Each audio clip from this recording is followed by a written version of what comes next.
Are you thinking about becoming a B Corp? Are you wondering about what your purpose could be above and beyond business as usual? My name is Peter and I am the founder of Known Impact, and I have the absolute pleasure of being joined today by Lara Murray from 99 Bikes. She is the Australia New Zealand Sustainability Manager. Lara, thank you so much for joining us. Hey, thanks, Peter. It's great to be here. So fun. So Lara, we connected probably 18 months ago now at a workshop about becoming a B Corp that we ran, which is so fun. So many interesting conversations as people are looking to pursue the certification. But I'd love to hear a little bit more about you and what your journey has been and how you've ended up doing what you're doing with 99 Bikes now. Could you tell us a little bit about your journey? Yeah, sure. So for me, I have been with 99 Bikes for about, I think, 4 years now. My background is actually in marine science and management. So I ended up joining 99 Bikes sort of right when COVID hit, because obviously marine science is quite often contract-based. So a lot of that went out the door when COVID hit. But I actually joined as a customer service representative. So just starting off because I really love bikes and was after a job, but have stayed because it's been a really good place to work. Like I really enjoy the fact that you're able to make real change, which has sort of led into this quite well. And yeah, I also still really love bikes, so that really helps. And then I guess through the years as I've been here, obviously I've changed roles, and now one of my roles here is the 99 Bikes Australia and New Zealand Sustainability Manager. So yeah, it's been a great journey.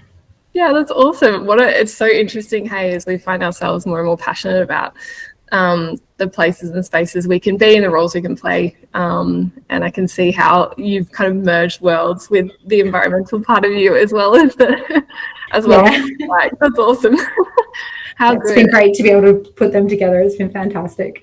So good. 99 Bikes is close to my heart because a while ago I was working with people who had different mobility challenges, and one of the ways that we would get them out and about is using one of the most accessible bike stores, which is 99 Bikes.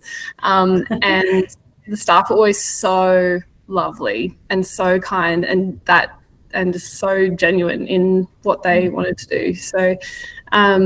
So tell us a little bit about 99 Bikes and Pedal Group and how those two entities interact and what 99 Bikes is. Yeah, cool. So I guess just to start with 99 Bikes, we're a chain of retail stores. We sell bikes. Our main goal is to be sort of like the world's most approachable bike shop. So I'm so glad to hear you've had that really good experience, because the point of it is to be able to get as many people as we can out on bikes and enjoying being out there and riding. So that's 99 Bikes. Pedal Group, I guess, is sort of like the overarching company. And we've got the wholesale side, which is Advanced Traders. And then we've got the retail side, which is us, 99 Bikes. So for B Corp, we have certified as all of our Australia and New Zealand entities under the whole sort of little bundle there. But I'm obviously the 99 Bikes Sustainability Manager, so I've got probably be talking a little bit more about that today. Yeah, it's so awesome. Thank you. So tell us about the history of 99 Bikes, because this sustainability piece and looking after people and planet has been something that's been around from the beginning, and really contributed to your why as far as becoming a B Corp. Could you tell us a little bit about that? Yeah, 100%. So when we were first founded, we weren't even the Pedal Group, it was just 99 Bikes, one store. And Matt Turner, the founder, one of the things he did quite early on, coming from his background in Flight Centre, they had a purpose and philosophies that really drove them. What do they really care about?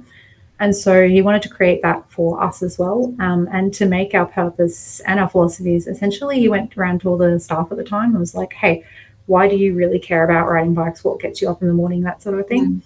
And so ended up coming up with our purpose, which is to enrich mind, body, earth, or soul through the freedom of riding. Mainly because we tend to find it fell into one of those categories. People either love it for the freedom it brings them, for the mental health benefits, for the physical health benefits, or like, for example, just being out in nature and thoroughly enjoying, the beautiful planet we live on. So, yeah, that's so good. And so we've taken this ethos that's been around since day dot. Could you tell us a little bit about how that contributed to deciding to become a B Corp and what that decision-making process was like for you? Yeah, so B Corp journey didn't actually start with B Corp for us. It was a few of us got together. So there's been a pretty core team who's been involved in this. There's been myself, the Pedal Group CEO, who was actually at the time 99 Bikes GM, so that's Andrew Garnsworthy. One of our New Zealand team members, Jenna Buse, and then we also had Ollie Price, one of our area leaders, who also does some property work. But us and a couple other people at the time as well, ended up just sort of having a conversation going, hey, we've got a couple of initiatives going, like we've got solar panels on some of our stores, we've got different like cardboard recycling, etc.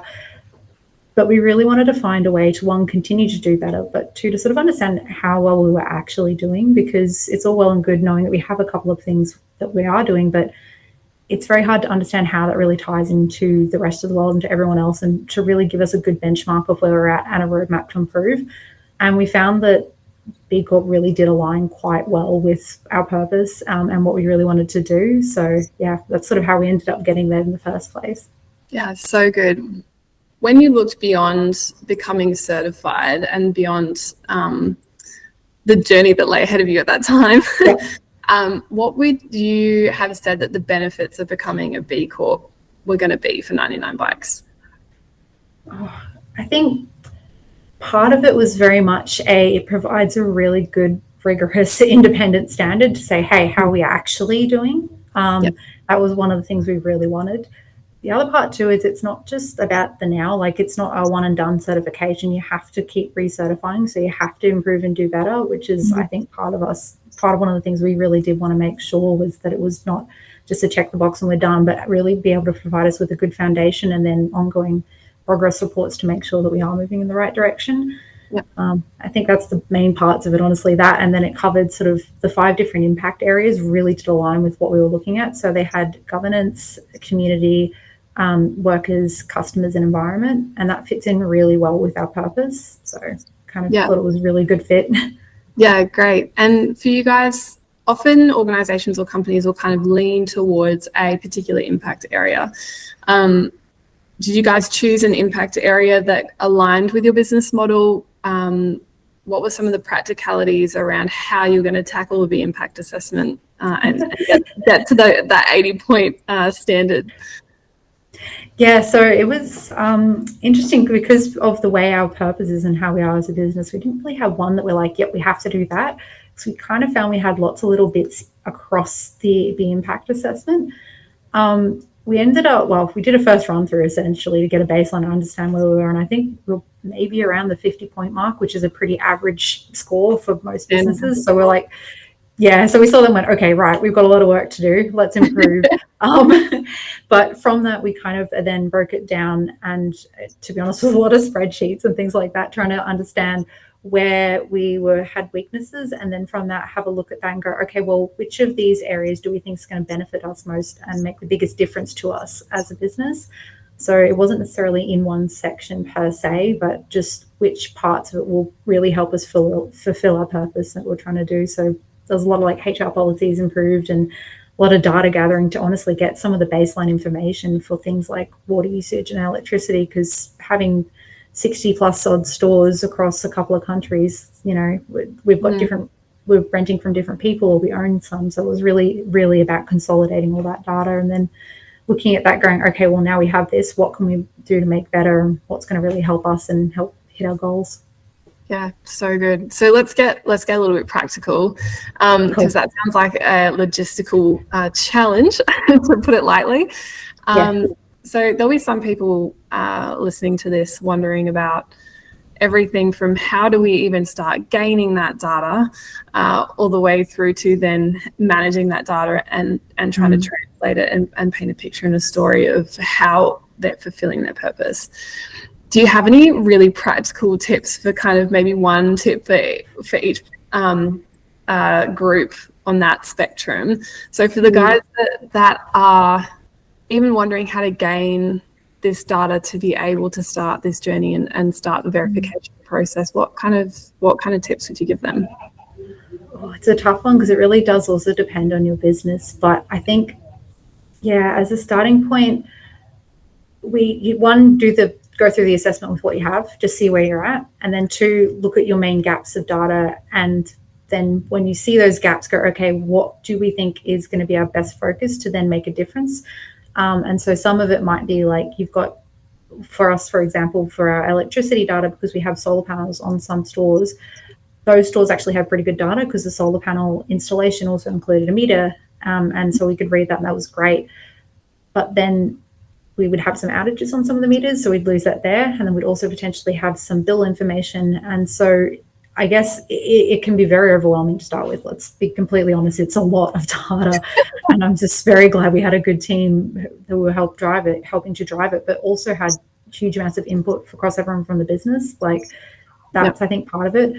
But it's about trying to break down and get the little bits that you need for the most impact. So some of that might be creating, like for our electricity data, as an example, for our stores, we had about a couple of different sources, to be honest. We had a lot of our different bills put into our ERP, and then we had our solar information. And so we had to sort of look at that, balance it out, and try and figure out what information we had where and identify what gaps we had in that information. Yep. And that is just a lot of spreadsheets. But from that, though, that has been really useful because we could identify then pulling it all into the one spreadsheet per store basis. We can go, okay, well, that store there for some reason now we can see that for the days of, like, we average it about, like, for us, it was days of data was a good way to average it, rather, because we know we had gaps. And so, okay, well, we have, I don't know, 140 days of data this year, right? And then of those days, this is approximately how much we use per store. And we can use that to identify areas where maybe one store is really using a lot more than others. And then we can have a look into why and start changing that. And it might just be because it's a bigger store, or it might be about changing habits and things like that. So, or maybe different fittings and fixtures. It really varies. So for an environment one, that's potentially a bit of an example. It's very hard because it is quite broad, but it was just a lot of data collation and then going, okay, what bits can I do? What information do I have? And what can we do with that information? Yeah, no, that's great. And I think you've spoken to both groups there, because it's moving kind of from where the larger gaps are to maybe when you're further along the journey of, okay, how do we want to progress from here? Where do we want to put our energy into, and where do we want to really look to make a difference? And the B impact assessment, Lara, you know this probably all too well, has two sections to it, or two ways of analysing what businesses are up to and how they're doing it. And a large portion of that is operations. So the BIA, they will analyse a business's operations and how, what the footprint of those operations are. And the other section of it is known as the IBM section, or the impact business model. And that's really designed for businesses that are built to be making a specific difference to a specific group of beneficiaries or a specific group of people. And both of those kind of ways of looking at purposeful business lend themselves to different types of work. Yeah. So for you guys, what are some examples maybe in the operations space we'll start with, and then we'll get into your impact business model in a moment. What are some examples within your operations that maybe you, some things you found really easy as far as the impact assessment was concerned, or something where it's maybe a little bit more challenging that that you had to overcome? Oh, good question. There's a lot of bits and pieces. I guess some of the easier ones for us in some ways were some of our policy changes, I guess. So for the B impact assessment, getting some of the data for that was really, wasn't too bad. That was a bit intensive, but like, for example, we can pull what policies we have. That's easy. We can see that. And then with the B impact assessment, it was quite easy to see where we could make improvements because of the layout of it. It really does. I think it's also quite a good roadmap and guide for, hey, this is where you can make improvements. And we found that quite useful, going, well, we've got this part of it in this policy, but they recommend this, this, and this, which we don't have. How do we reckon we can implement that? And so that was, some of those were like on the easier side of things, and also made a big difference to our team, like our people, which I think for us is really important. So I had some of those. That was a bit easier. What else? I think one of the things that was harder for us too was the way we work as a company is that we try and, like, we also have underneath our purpose, we have our philosophies, and we've got 10 different philosophies, and there's sort of a little bit of a breakdown of the whys. but one of them is about really having ownership, and then another one is about sort of egalitarianism. So everybody across the business should really have that ownership and feel like they can make changes and have, positive impact, and then owning that.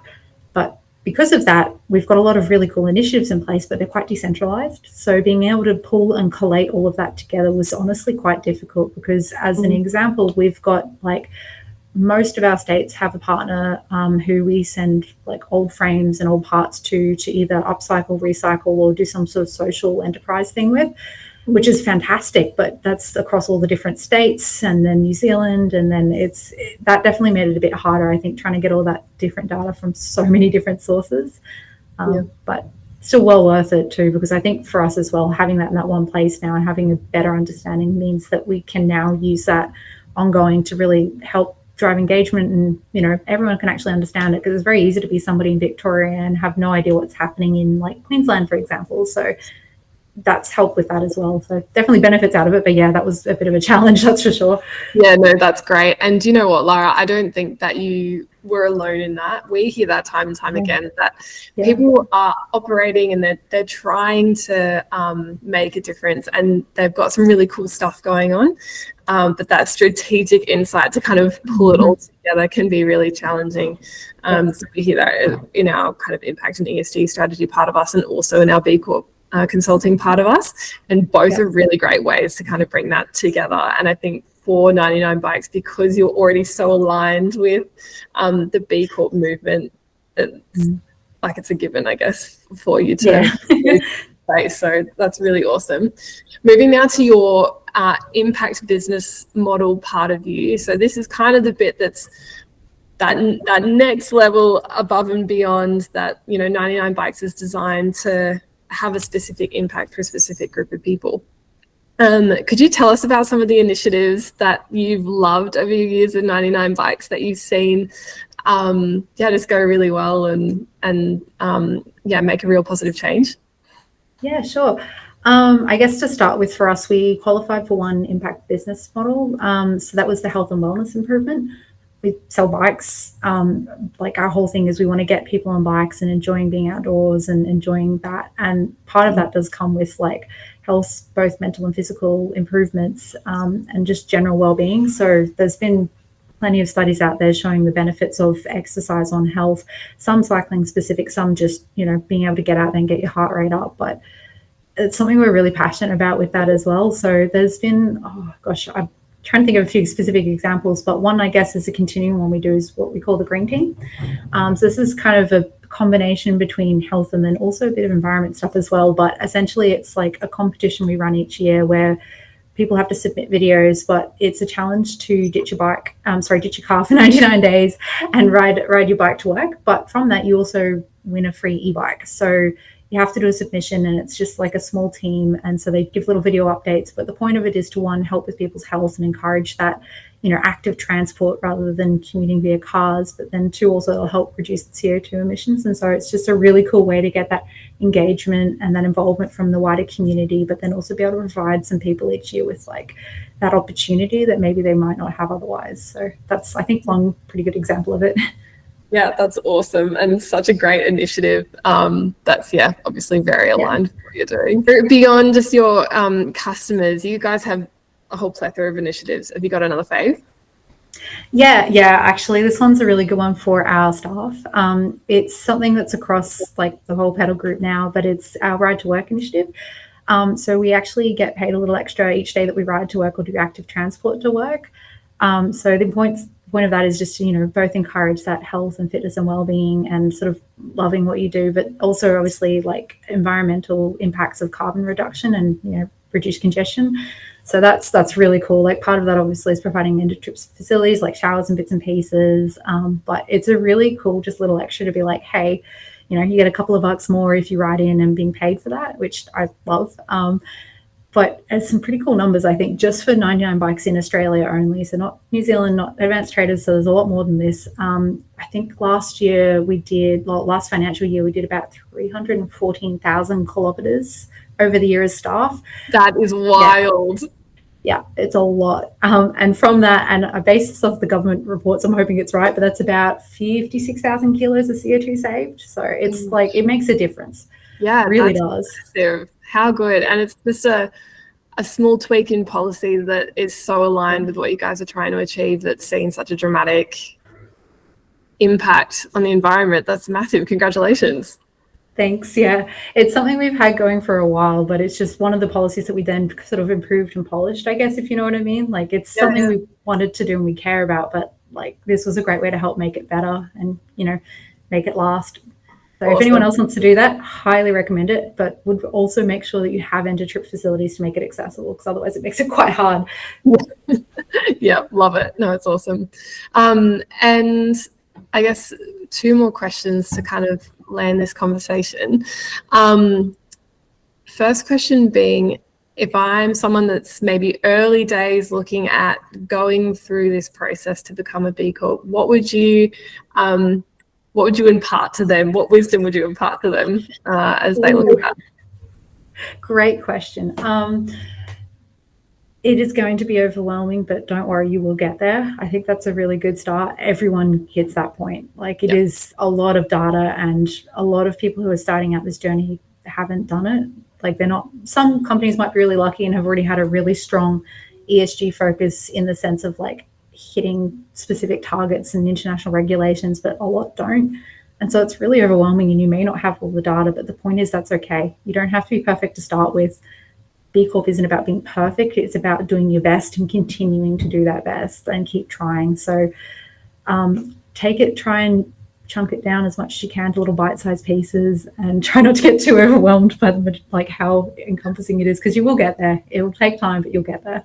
Yeah, so good. Thank you. And what are you hoping looking ahead for 99 Bikes over the next few years? As far as the impact's concerned, what are your hopes and dreams as you look ahead for 99 Bikes? Oh, there's so many different things. I guess starting simple, one of the things as Pedal Group as well, not just 99 Bikes, we're really looking to do is to be carbon neutral by 2030. So for us, that's going to be a really big task and something we've definitely started on, but obviously we've got quite a big supply chain being a retailer. So to really hit that goal, it's going to be a huge effort, and I'm really excited. It's going to be so good to get there. Like, we've had some really good talks about the hows and which bits we want to focus on, and how. It's been exciting. So that I've really loved, because I think that's going to have some really good impacts. The other thing I think personally that I'm just super excited about from this is just how much this has meant that we can now continue to engage with our staff and make them really feel good about themselves and where they work and what they're doing, and really sort of get them involved and on board and understanding how much they can make as a change. I think that to me is the other part I'm really passionate about, because like, I care about what I'm doing here, and one of the reasons I like working here is I can make those differences, and then being able to share that across the whole business and really get that feeling for everyone. I'm super passionate about doing that. And I think this has been fantastic and going to be really, really helpful to be able to do that for our team. Yeah, no, it's awesome. Well, congratulations on your certification. Excuse me.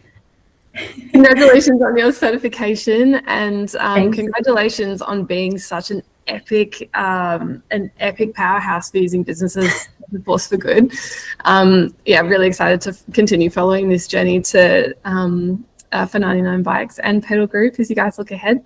And thank you so much, Lara, for joining us today. So awesome to have, for us to have met kind of early on in your journey to now be celebrating with you now. So thank you so much for joining us. No, thanks, Peter. It's great. I was so excited to be able to touch base again, especially after we initially did it so early on in the piece, to be able to come back and be like, hey, look at what we've done. Thanks so much for the help. Like, it's been so good. So thank you for having me.